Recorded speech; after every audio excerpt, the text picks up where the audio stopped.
Hello Philippines, Luzon, Visayas, Mindanao, kapit na po para sa pag-vlog na inyo batang mangyan. Ayan, shout out muna dyan sa Middle East, sa ibang bansa na po, lahat po. Ayan, ipapakita po sa inyo at ipapasilip ang nasirang spillway dito sa lupa ni Kuya Nolito Relllama. Ayan po ang tumabag na lupa. Kalodi, halos na sa gilid ng tinampo mga lodi. Ang tabag na dito, ayan mga lodi, kung saan nandito ako sa pinakampangpang. Ayan mga lodi, ipapasilip ko po sa inyo, ihahatspas ko po sa inyo para makita ninyo kung gaano kalawak na ang sulong or ilog dito. Ayan, nadala na nga po yung malalaking akasya. At ayan, tumabag na po mga kalodi. Andito pa ako sa gilid para ipakita sa inyo at ipasilip. At ganun din mga lodi, 2 times na nasira ka mga lodi na tulay na to. Kasi nasabing spillway, ayun na naman po, 2 times na naman po, nangungulog na naman, nasira. Ayan mga kalods, makikita naman po ninyo sa aking full videos yan.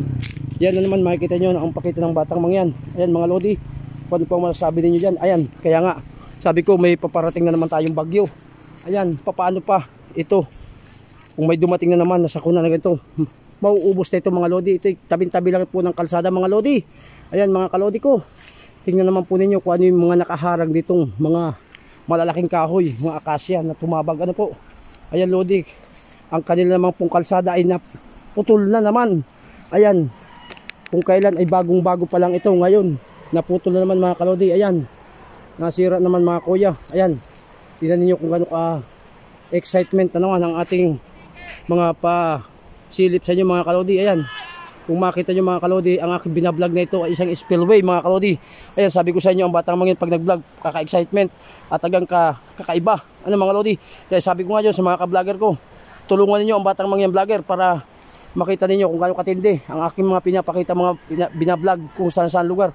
At nandito pala po ako sa barangay Badbad, Uwas Albay, ano mga kalodi.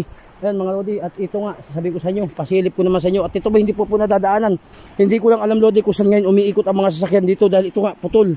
Ang nakakapasok lang po dito ay mga motorsiklo. Ayan mga lodi, oh, nakita naman po ninyo kung gaano katindi ang damage ng ating spillway. Ayan mga lodi, delikado na. At saka dito pag naglakad ka mga lodi, may tubig tapos may lumot, pwede ka ditong mapadulas, ano. Kaya dahan-dahan lang po dito sa mga dadaan dito mga kalodi, para hindi po kayo madisgrasya mga lods. Ayan, pasilip ko po sa inyo. Full videos po yan mga kalodi. At shout out ko na rin po ang ating mahal na mayor dyan sa Uwas Albay. Ano po, hindi ko po kayo masyadong kilala. At ang aming mayor lang ang aming kilala dyan sa Libon Albay. Shout out po Mayor Das Maronilla. At syempre shout out ko na rin ang ating Vice Mayor na lalaban ngayon, Janero Saclag, at ang kanyang kagawad, si walang iba kundi siya Piñaranda, ano po, yan, Turayo. Yan mga kalodi, mga Borbos family, shout out po. At hindi ko po kayo maisad-isad. At napakarami po natin. Ang importante ngayon, may vlog natin itong mga nasirang kalsada, ano po, dito sa barangay Badbad. At mga nagsalangat na kahoy mga kalodi. Ayan, yan pong kalsadang yan ay papasok po yan ng papuntang barangay Bangyawon, ano po mga kalodi. Hanggang doon po yan, paakit na po yan hanggang doon sa Pantaw na kiblinag nung nakaraan pong buwan.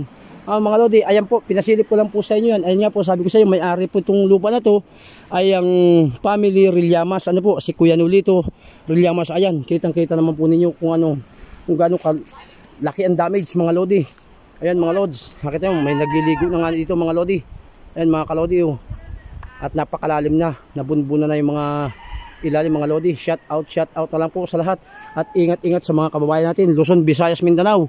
Kung may ganito kayong sistema, ingat-ingat po tayo. At lumikas po tayo pag may maraot na panahon na naman mga lodi, o masamang panahon. Ayan mga kalodi, ayan po ang batang mangyan, pinasilip na po sa inyo yan ang sulong or ilog dito sa spillway sa Badbad. Ayan, thank you very much po sa inyong panonood. At full videos po yan mga kalodi.